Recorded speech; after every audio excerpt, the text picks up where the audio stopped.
performing arts, kahit dati pa. So, nung college ako, part ako ng theater namin sa Lyceum of the Philippines University. Naging president ako nun.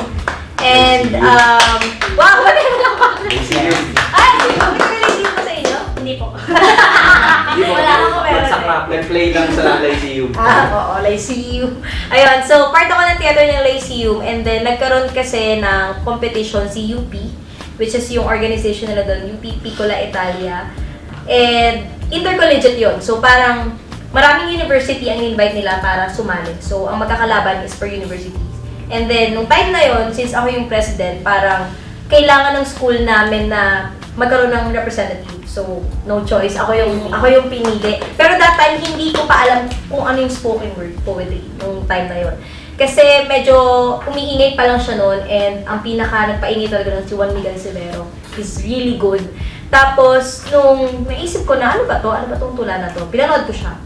Nung pinanood ko siya, na-realize ko, okay, ganito siya. So, para siyang tula na mas talagyan mo ng emosyon, ganyan. So, nagsulat ako.